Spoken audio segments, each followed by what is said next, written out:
Hola, ¿qué tal amigos? Bienvenidos a esta primera edición de Newsroom, la sala de prensa, donde usted tendrá información de primera mano y conocerá cuáles son los temas y las matrices de opinión que son de más importancia no solo para el occidente del país, sino para Venezuela y más allá de sus fronteras.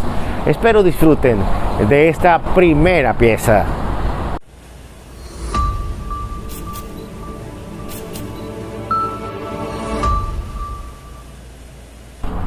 Son varios segmentos y este es uno de ellos. Hola, ¿qué tal? Soy Lenín Danieri y este es nuestro resumen de noticias de la semana. ¿Y dónde está el policía? Recientemente la alcaldía de Maracaibo admitió que 22 de sus funcionarios se fueron a Estados Unidos por la selva del Darién, huyendo de la crisis. El patrullaje en la ciudad está por debajo del estándar recomendado por Naciones Unidas, de 300 policías por cada 100.000 habitantes. Solo en Maracaibo necesitaríamos 3.100 uniformados y Polimaracaibo solo tiene 600. Petróleo está en la sopa. Los pescadores hacen hasta lo imposible para mantenerse y quitar el petróleo que se impregna en los peces, camarones principalmente. La producción bajó a tal punto que el trabajo que antes necesitaba de 100 personas, hoy con 2 son más que suficientes. Protesta médica. Galenos del materno Armando Castillo Plaza protestaron exigiendo mayor seguridad, ya que no existen las condiciones de resguardo para el trabajo. Para colmo, las condiciones del hospital hacen que deban priorizar, debido a que solo hay un pabellón operativo. Se intenta, pero recientemente indígenas yucpas que venden gasolina en la Plaza Bolívar de Machiques impidieron que la Guardia Nacional tratara de poner orden en la zona. Los miembros de esta etnia, al menos una parte de ella, crearon todo un mercado negro de combustible que opera en varios municipios. Autoridades nada dicen. Hablando de yucpas, estos indígenas recientemente tomaron la sede de Corpo Zulia en Maracaibo, exigiendo atención del gobierno nacional. Impedían la entrada y salida del personal, pero al final fueron atendidos. Muchas gracias por acompañarme. Les pido de nuevo 2 favores. El primero de ellos, suscribirse y dar me gusta a los contenidos. No se imaginan la ayuda que representa esto. Y lo segundo, estar muy atentos a mis redes sociales, ya que en ellas conocerán detalles de esta y otras informaciones similares a estas. Soy Lenín Danieri. Nos vemos la próxima semana. Chao.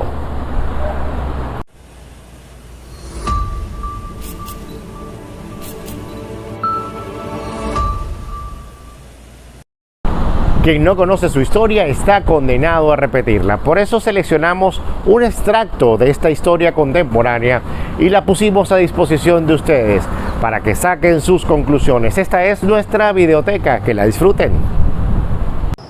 Hola, muy buenas tardes. Entre 50 y 60% de la estructura de la sede del Consejo Nacional Electoral en la ciudad de Maracaibo resultó afectada a consecuencia del incendio registrado. Según el director de la Policía Municipal de Maracaibo, José Luis Alcalá, un contingente de 40 efectivos de la Guardia Nacional se presentó en horas tempranas de la noche para salvaguardar la integridad del inmueble del Consejo Nacional Electoral. El director del Cuerpo de Bomberos, también el Impirela, adelantó que 9 personas resultaron atendidas a consecuencia del enfrentamiento que se produjo desde muy temprano en la madrugada. Un capitán de la Guardia Nacional de nombre Jesús Pérez, quien nos había informado que ellos manejaban una información que en el transcurso de la madrugada iba a ser objeto de un golpe duro a las instalaciones del CNE. Pudimos accesar rápidamente allí a las instalaciones, apagamos algunos focos, hay una parte, más o menos un 50-60% de afectación. El gobernador del estado Zulia, Francisco Arias Cárdenas, rechazó el incidente ocurrido en el Consejo Nacional Electoral. Extraoficialmente pudimos conocer que el Ministerio Público iniciará las investigaciones en este caso para identificar a los responsables del incendio. Esta es la información que les tengo a esta hora desde Maracaibo y con ella retornamos a Caracas. Y seguimos con nuestros segmentos y esta es nuestra entrevista estelar.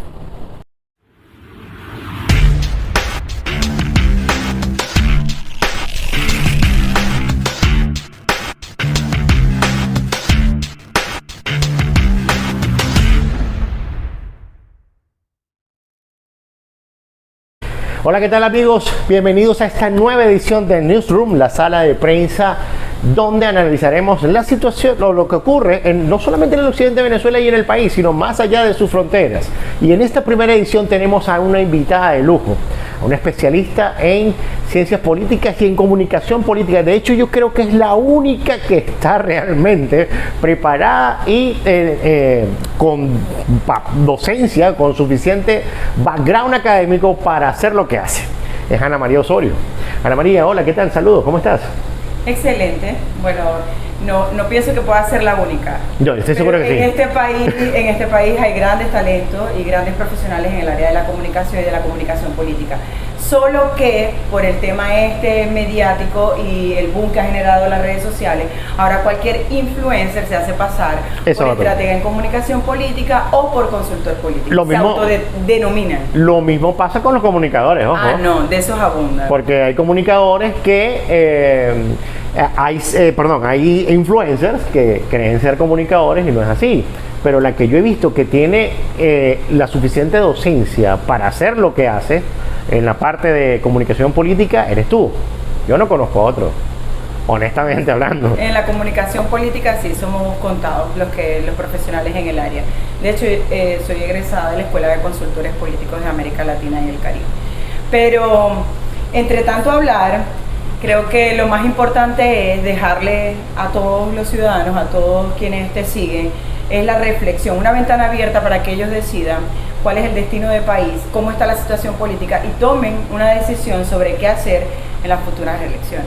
Pero ¿cómo decidir? Porque yo he notado que la política en este estado es sumamente aburrida. Aquí si no es por los videos de la presidenta del Consejo Legislativo, la cosa fuera muy aburrida, ¿sabes? Que lo pintoresco de sus videos. Pero el resto, la parte política es en extremo sosa, floja, nadie dice nada. Lo que pasa es que también no se ha innovado en la forma de hacer política, ni de comunicar políticamente. Eso son dos términos que parecieran no conocer o que se han venido estando ellos apegados a las viejas formas o viejas prácticas de hacer política, ¿no? La comunicación política te parece interesante, obviamente la presidenta del CLES es porque ella dinamiza y se hace activa en las redes sociales en este mundo tan globalizado. Pero también es cierto es que la dinámica política actual, sobre todo en el Zulia, no hay flexibilidad, es más de lo mismo, no ha pasado más de inauguraciones, de eventos o de críticas a lo que está sucediendo en la región. Y no vemos realmente una política ajustada a la realidad social. ¿Dónde están las nuevas políticas públicas que están realizando en el estado Zulia? ¿Dónde está el ejercicio de la función pública? Más allá de lo que se está haciendo, no se está comunicando, porque sí se han hecho cosas. El tema es que no se están comunicando o no se están comunicando eficientemente. ¿Malos asesores en comunicación, quizás? O también pueden ser actores políticos que sean no solamente torpes, sino que han sido muy conformistas o muy cautelosos en la manera de comunicar. Pero vemos, por ejemplo, transmisiones en live de actores políticos importantes de la región, donde se ve cuando están haciendo un llamado de atención a su gabinete, y eso no debería suceder en la comunicación política, ¿no? No han tenido cuidado con las formas, con las tomas, con la imagen, con la luz, con el color, con la pronunciación, con la dicción. No han tenido ni siquiera la organización suficiente para mantener un guión. Recuerden que la política es una obra de teatro y lamentablemente en nuestro país se convirtió en un show. ¿Sí? Y ese show no está planificado. Anteriormente no estábamos acostumbrados a ver las grandes producciones incluso para un meeting de un político. Hoy día no es así. Todo parece improvisado. O sea, como va viniendo vamos viendo. Exacto. Vamos resolviendo. Incluso las transmisiones ni siquiera tienen la coordinación de por dónde va a caminar el político, dónde van a estar ubicados las cámaras. Por eso muchas veces vemos son cabezas, cabellos, el tropiezo. Ni siquiera esa logística tan importante que tú lo sabes como productor, que se debe de tener, lo están haciendo. Entonces, por eso es que no vemos nada nuevo. Si nos metemos en las redes sociales de la mayoría de los actores políticos, no solamente de Venezuela, sino de Sudamérica, vemos que todo parece ir en el mismo patrón. No hay dinámica, no hay el día a día, no hay qué hace el político desde que se levanta, no hay cuando contestan las cartas, como lo hace Boric, Y hay otros que lamentablemente lo que hacen es una imitación de aquello y se ve tan forzado que no es nada natural y no genera esa conexión o esa empatía del ciudadano con, obviamente, el actor político. Sin ¿no? Imaginación, no hay imaginación. No hay creatividad, no hay innovación en la forma de hacer política. De hecho, no hay renovación en la política actual en el Estado. Palabra clave. Y en la campaña. Palabra clave. Estamos en campaña, esa es la verdad. Todos los actores políticos. Chavistas y opositores, ojo. Exacto. Todos. No, y es que todos, porque si quieren ser reelectos alcaldes, gobernadores, diputados, concejales, legisladores, tienen que estar en campaña. Y tú no ves, y la mejor campaña para un proceso de reelección es ¿cuál? Hacer una buena gestión. Y tú puedes hacer una buena gestión, pero si no lo comunicas o lo comunicas mal, no generas conexión ni compromiso con el ciudadano. ¿Cuánto cuesta al actor político, a la gestión pública, hacer una obra de envergadura? ¿Cuánto cuesta? El ciudadano lo sabe. El ciudadano lo sabe. ¿Sabe cuánta inversión de tiempo hay? ¿Cuál es el logro? ¿Por qué se hace? ¿Cuál es el alcance? Ojo, y legalmente tengo entendido que existen oficinas de planificación y esas oficinas a su vez llaman a la sociedad civil organizada para darle a conocer, mira, aquí está esta obra, la vamos a hacer, cuesta tanto y va a estar en este periodo de tiempo. Pero lamentablemente nuestra sociedad está tan apática con el tema político que ya no se quiere ni siquiera involucrar en eso. Exacto, no existe la participación del ciudadano, no existen todos los mecanismos de participación ciudadana que además se contemplan en nuestra ley, ¿ok? Pero no están activamente. La Contraloría Social, ¿quiénes la ejercemos? Nosotros, los ciudadanos. Y no es nada más de cuánto cuesta la obra, sino cuál es el alcance de esa obra, cómo nos va a beneficiar, cuáles son los beneficiados. Y realmente lo estamos viendo. ¿Qué estamos viendo hoy en nuestro país? Que cada día tenemos menos servicio eléctrico, que cada día el servicio de agua está de mal en peor. ¿Qué vemos? Dicen no, que ya hay mejor vías para circular. ¿Cuáles carreteras? Si nada más tienen. Yo estuve circulando en la noche en San Francisco, en Maracaibo, y tenía que estar pendiente, ya va el hueco, usando la memoria, que en el día, por aquí hay un hueco, yo me acuerdo, tienes que esquivarlo. Exacto. Porque de noche no se ven, y bueno, y cuando hay apagón peor todavía. Ajá, y cuando llueve, además. Ahí sí es peor, ahí sí no lo ves por ningún lado. Entonces hay políticas, por ejemplo, que se han ido mejorando, pero no lo comunican al ciudadano. Entonces el ciudadano, el día que le toque elegir, se va a acordar es cómo me tocaste en mi casa, cómo tocaste en mi puerta. Y eso es lo que tienen que estar trabajando hoy. ¿Sabes qué es lo peor, Ana? Que, por ejemplo, en todas estas carencias que tenemos desde el punto de vista de servicios públicos, porque en el Zulia están todas las calamidades en conjunto. Es como aquí como que, se confluyó somos el epicentro. Exacto, realmente. Coincidieron una serie de factores que crearon una especie de tormenta perfecta, porque fíjate, aquí empezaron primero los apagones, el apagón, antes de registrarse un apagón general en Venezuela, ya nosotros tuvimos uno en el Zulia, y después posteriormente, que hubo el apagón general, tuvimos otros apagones generales aquí en el Zulia. Actos vandálicos, saqueos, hubo empresas que se cerraron, más de 600 empresas a consecuencia de los saqueos. Mira, han pasado tantas cosas. Después vino la COVID-19, que eso terminó de acabar con el sector comercial, pero no hay las migraciones excesivas, el capital humano que se ha ido todavía, y se sigue yendo. De hecho, estoy preparando un reportaje sobre eso, pero lo que me llama la atención, Ana, es que no hay alguien que levante la voz y diga, y ya vamos, digo, mira, en el Zulia necesitamos esto, en el Zulia tenemos este problema. Nadie se le quiere cruzar al frente al gobierno. ¿Por qué? ¿Qué pasa ahí? Y mira lo que tenemos con el lago de Maracaibo, ¿no? Bueno, mira, te puedo decir, y ahí te hablaría más como asesora de gobiernos en funciones, es que tú no puedes entrar en un conflicto con todos los poderes públicos, ¿no? Y obviamente con todos los niveles de gobierno. Tienes que buscar es el proceso de negociar y de conciliar en función de alcanzar los objetivos de tu región. En el caso de los municipios, las regiones deben de buscar coincidir sobre todo en los consejos locales, desde los consejos locales de planificación hasta el Consejo Federal de Gobierno, donde vas a establecer unas políticas públicas que se adecúen a las reales problemáticas de tu región. Y en esto, más que abrir un frente, tendrías que llegar con proyectos directos y con soluciones viables para lograr el respaldo del alto poder, tanto el ejecutivo como el legislativo, en este tema, porque recordemos que el legislativo es muy importante porque es donde se realiza todo el presupuesto, donde se debería aprobar el presupuesto, ¿no? Si nos vamos al sentido lógico, ¿no? Y además porque debería presentar unas políticas públicas para resolver ese problema. ¿Quién hace la agenda pública? ¿Okay? ¿De dónde emerge la agenda pública? Se supone que tiene que emerger desde los problemas reales del ciudadano, del diagnóstico de la situación actual. Maracaibo, el Zulia, que está viviendo una terrible situación con el lago de Maracaibo. ¿Dónde está el proyecto o la resolución de los problemas? No es nada más San Francisco, la costa oriental del lago. No, lo que están haciendo es planes de limpieza en las orillas del lago y eso no es la solución definitiva. Eso no soluciona, o sea, es ayuda, es algo distinto, o sea, contribuye, claro, pero no es la solución. Pero no es la solución, porque ¿dónde está el raíz? O sea, la raíz del problema, ¿dónde está? Entonces, cuando tú ves que no se ataca el problema macro, sino, digamos, pequeños gestos para ver un cambio, entonces te das cuenta que no hay planificación. Ana, antes de este corte antes de este corte te quería dejar una pregunta. Las recientes declaraciones de Manuel Rosales me llamaron poderosamente la atención, pero eso me lo vas a contestar ahorita al regreso. Ya venimos.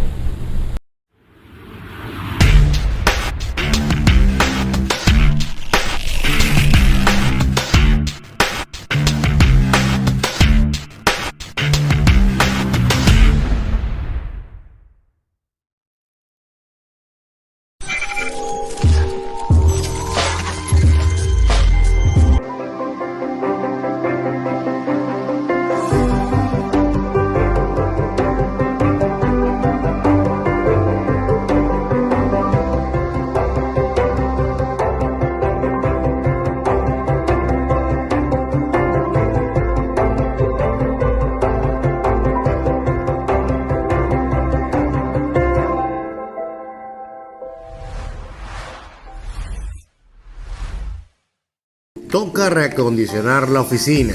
Busqué a los mejores en el mercado. Ya saben cómo soy para recomendar. Excelentes precios y variedad. Las cafeteras, parte importante de la oficina. Pero lo que más me convenció fue la sonrisa de mi nueva amiga.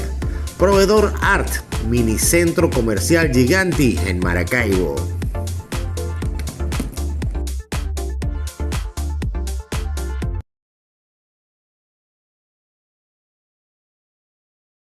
El sector empresarial es desarrollo para el Estado y estamos muy en conjunto y en unión de estar relacionado con todas las entidades ministeriales que están encargadas de la recuperación y el mantenimiento del lago. Sabemos a nivel mundial cuál es la situación del cambio climático, pero también somos muy responsables de que el desarrollo del Estado Zulia no avanza sin empresarios. Creo que el empresariado zuliano es responsable y hará todo lo posible para poder atacar todo lo que tiene que ver en el Zulia.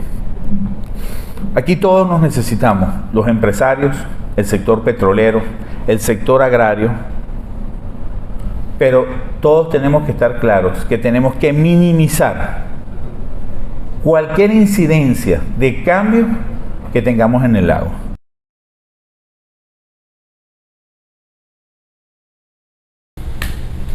Bueno, sí, seguimos acá en Newsroom, la sala de prensa. Ana María Osorio, le dejé una pregunta en el aire. Rosales, Manuel Rosales, esas palabras, porque Manuel Rosales, mira, yo una vez lo critiqué duro por Twitter porque resulta que él hablaba sobre el tema del día de estaban conmemorando la batalla naval del lago y decía que bueno, que era una fecha importante. Y yo, caramba, sí, pero no vas a hablar ni siquiera de los derrames petroleros, o sea, no lo vas a ni siquiera mencionar. Entonces ahora que él de repente saliera a la palestra y dijera todo lo que dijo, porque fue bastante duro, ¿por qué? O sea, ¿qué es lo que pasó ahí? Se cayó y tuvo un accidente y le cambió. O sea, se dio un golpe en la cabeza muy fuerte. Pienso que ha sido coherente porque está claro que él es el gobernador del estado Zulia y el costo político que implica sus acciones. Me refiero a costo político es seguir manteniendo la legitimidad que le otorgamos todos los ciudadanos al momento de elegirlo. Porque los que participamos en el proceso electoral, hayamos o no votado por el actual gobernador, lo elegimos. porque le damos legitimidad, ¿ok? Por la participación que tuvo y por la cantidad de votos que reflejó. Siento que él está claro de que él es un gobernador en ejercicio y que tiene que trabajar en función de los problemas del Estado Zulia. Claro, antes estaba más callado, los silencios en política tienen mucho significado, obviamente, y tienen un costo, pero él ahora apareció firme y claro en relación con las acusaciones a las que ha sido víctima, porque pareciese que, digamos, varios de los que fueron sus aliados en el proceso electoral del año 2021, hoy parecen hacer una campaña en su contra. Y él salió de frente a decir, si no es que estoy cansado, o si no es que estoy enfermo, o si no es que, bueno, que ahora está saltando, porque si no es que van a dar, o sea, cualquier cosa sacan para hablar de él. Y es obviamente un proceso de desacreditación a su función como líder, ¿no? Y lo otro es por el hecho de que él salió antes a la opinión pública, antes de irse al lado del presidente Nicolás Maduro, que estaba acompañado también por los alcaldes de Maracaibo y San Francisco, entre otros. Él salió primero ante la opinión pública para decir, aquí estoy, voy a ir a estos actos, porque él fue como la primera autoridad de la región, a un acto que es protocolar del Estado y que además él tiene que recibir con toda la cortesía necesaria al presidente de la República, porque queramos reconocer, esté o no en las filas o la misma línea ideológica, digamos, o partidaria, él tiene que asistir porque es un acto, y me pareció que eso demostró la madurez política y que obviamente él aprovechará la oportunidad, como igual lo dijo en las declaraciones, para presentar el proyecto de una zona económica especial, ¿ok? Eso está desde hace rato. Promozulia también lo está haciendo. Ellos están buscando que se cree una zona económica especial. ¿Por qué? El Zulia estaba totalmente desconectado de los planes de desarrollo nacionales. De hecho, se crearon zonas económicas especiales en estados que, ojo, no es que ellos tengan algo en contra con los falconianos, pero nosotros en el Zulia tenemos más potencialidades que los falconianos y allá se creó puerto, aeropuerto, exacto. Somos la entrada, incluso tenemos una ubicación geográfica privilegiada. Entonces, eso me parece adecuado, y sobre todo que él recalcara que él es el gobernador electo y que su silla está ocupada, ¿ok? Sí, claro, y diste el clavo allí, porque ¿qué pasa? Enrique Capriles no es gobernador de Miranda, María Corina Machado tampoco, Delsa Solórzano no menos, ninguno de ellos ocupa cargo. Exacto. Ninguno de ellos tiene, si te pones a ver, nada que perder. ¿Qué es lo que vamos a poner en contexto a la gente, ¿no? Estamos en un proceso, que queramos aceptar o no, viene un proceso de elecciones presidenciales, donde las ambiciones como ciudadanos es el cambio de un sistema político. ¿Es o no es? Lo dicen las encuestas. Más del 70% de los venezolanos quieren un cambio del sistema político para que la economía mejore. ¿Ok? Claro. Y así se traduce. Entonces, obviamente, ha sido altamente criticado el gobernador porque no se postuló, inscribió su partido a una figura, y cuando hubo la fecha para cambiar, lo que fue el 23 de julio, él no presentó un cambio, y él daba en esta declaración y decía, pero ya venía yo a enredar un poco más la cosa con 14 candidatos.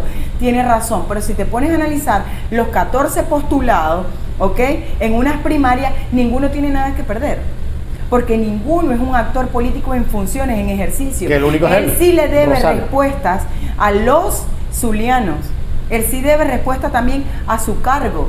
Él es un gobernador, y de hecho uno de los más votados, y el más votado en el ala de la oposición. Y la enseñanza para esto es, qué fácil hubiese sido para la oposición enfrentarse en unas elecciones presidenciales teniendo a favor 18 gobernaciones. Y no. Pero no se tuvieron, no hay esas 18 gobernaciones. Y aclaro de esas 18 gobernaciones en particular, ¿por qué? Porque fueron las que se perdieron, y se perdieron de esas 15, las perdió las ganó la división. Eso fue no lo que fue pasó. porque tuviera el respaldo el gobierno nacional, porque sí tenemos que recordar algo. Miranda sí la ganaron, Miranda no ganó la división. Carabobo sí la ganaron, no la ganó la división. Hay que reconocer los liderazgos políticos. Y en el Zulia ganó no solamente la unidad, ganó fue el liderazgo. igual como pasó en Nueva Esparta y en otras regiones. Los errores actualmente en la política se deben principalmente a la falta de madurez de la dirigencia política. Yo sí estoy claro que los políticos de este país, lamentablemente ellos se creen que están como especie, son ungidos, que vienen como que con la tarea desde el cielo, y estos dirigentes políticos son ingenieros, comunicadores, expertos, todólogos. Son de todo, o sea, son de todo y hacen de todo, y declaran sobre todo, y meten la pata en todo, porque no pueden abarcar todos los conocimientos. Bueno, hay excepciones, Lenín, no podemos meterlos a todos en un saco, ¿no? Pero sí es cierto pero que son pocos los que delegan, no todos. Yo soy el que voy a dar la sí, lo que referencia. pasa es que también en nuestro país, bueno, la mayoría de los países latinoamericanos, que hay mucho las zancadillas internas, ¿no? Eso abunda. Y entonces, evidentemente, ya todos han sido mordidos por esas traiciones. Y es por eso que están muy cautelosos, sobre todo en el manejo de las comunicaciones, a quién tengo al lado, a quién logro exaltar, porque ningún actor político va a querer ser escalera de otro, No. ¿ok? Ni tampoco va a querer ceder el poder.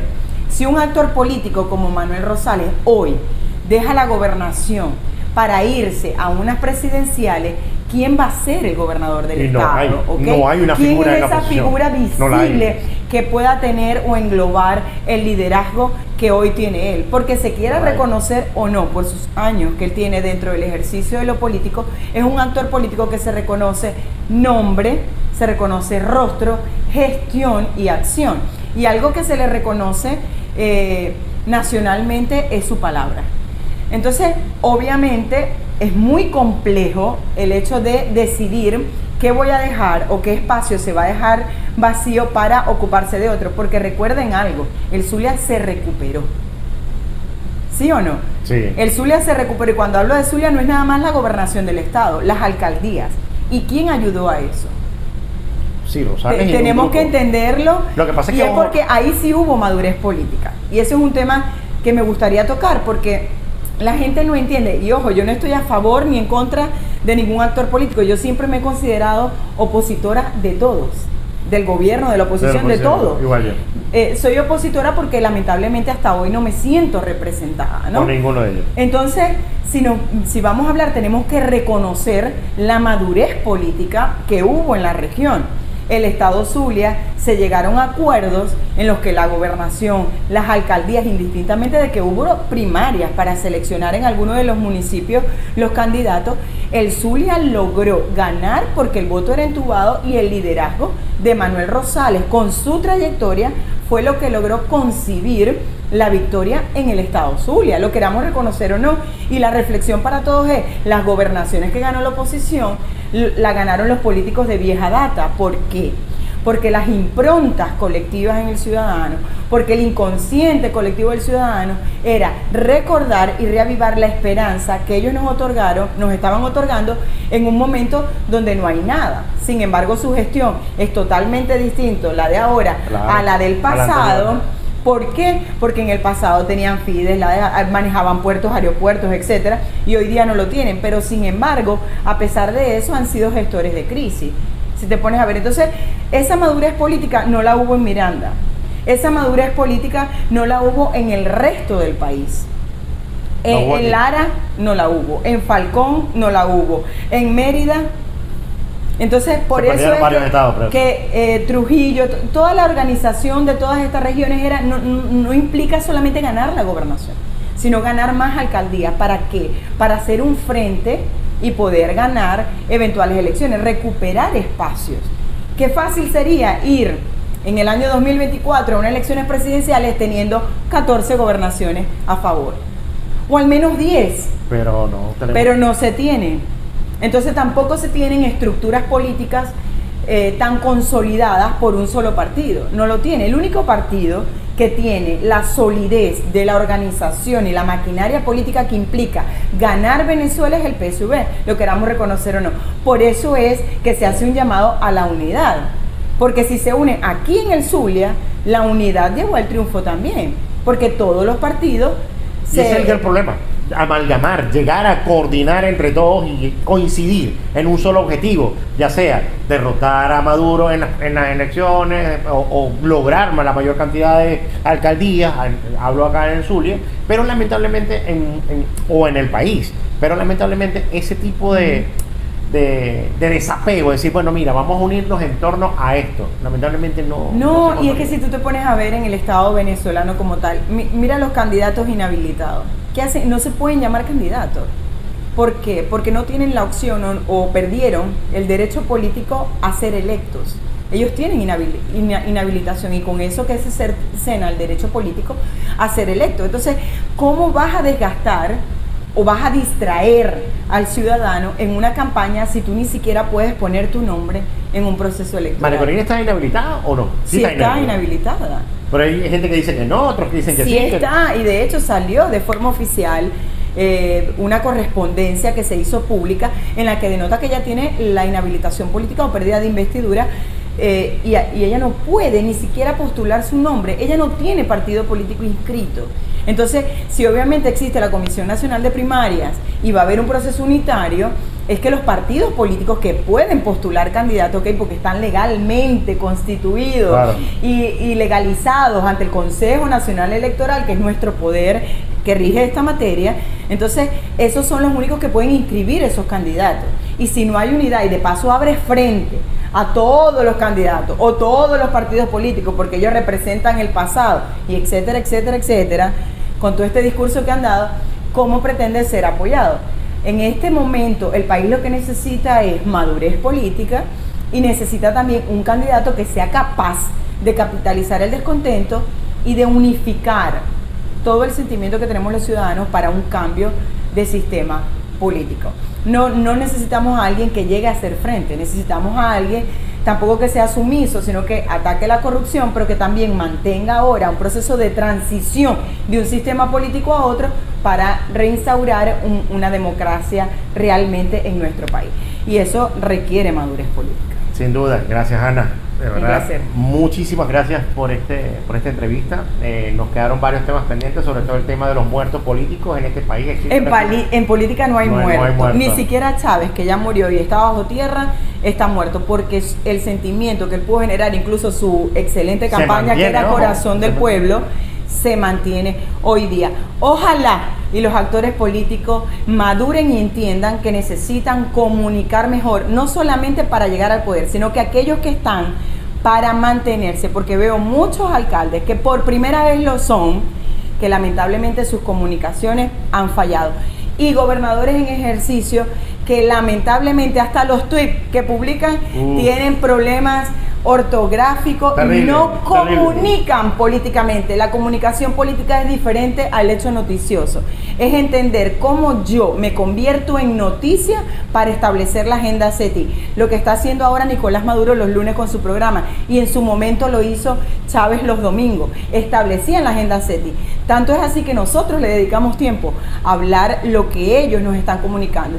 Cuando los políticos entiendan que ellos son capaces de crear la agenda pública convirtiéndose en noticia, entonces estarán acompañados, eso será porque estarán acompañados de excelentes estrategas en comunicación política y no de periodistas. Invierten en eso. Y no de simples periodistas que, bueno, ahora se las saben todas porque tengo tantos años en medio y resulta que sé qué va a decir o qué debe decir o cómo lo debe decir el actor político, cuando realmente hay... O lo asesoran y dicen, no digas nada, ajá, no hables nada. No, esa es la asesoría. Entonces, ¿qué clase de asesoría cuando es? Exista realmente, cuando llegue a profesionalizarse la comunicación política, entonces veremos mejores resultados. Y recuerden que la gestión pública representa el 70% en una campaña de reelección.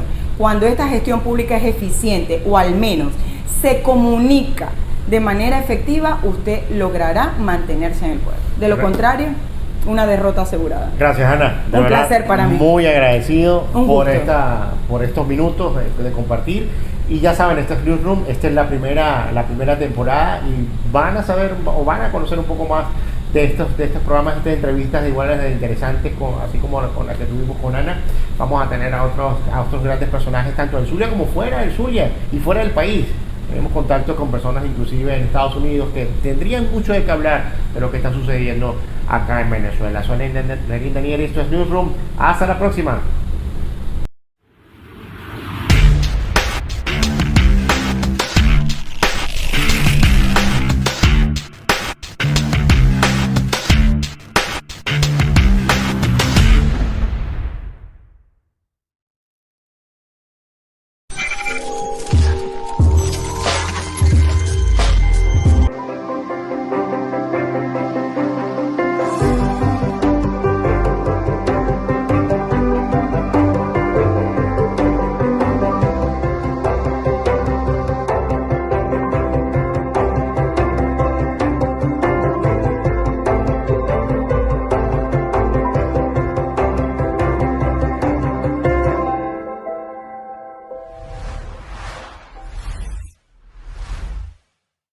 Toca reacondicionar la oficina. Busqué a los mejores en el mercado. Ya saben cómo soy para recomendar. Excelentes precios y variedad. Las cafeteras, parte importante de la oficina. Pero lo que más me convenció fue la sonrisa de mi nueva amiga. Proveedor Art, minicentro comercial Giganti en Maracaibo.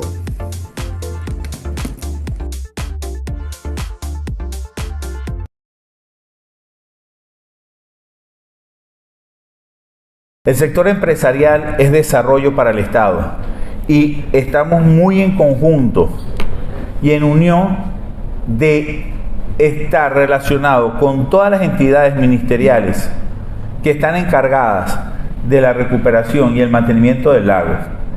Sabemos a nivel mundial cuál es la situación del cambio climático, pero también somos muy responsables de que el desarrollo del Estado Zulia no avanza sin empresarios. Creo que el empresariado zuliano es responsable y hará todo lo posible para poder atacar todo lo que tiene que ver en el Zulia. Aquí todos nos necesitamos, los empresarios, el sector petrolero, el sector agrario, pero todos tenemos que estar claros que tenemos que minimizar cualquier incidencia de cambio que tengamos en el lago.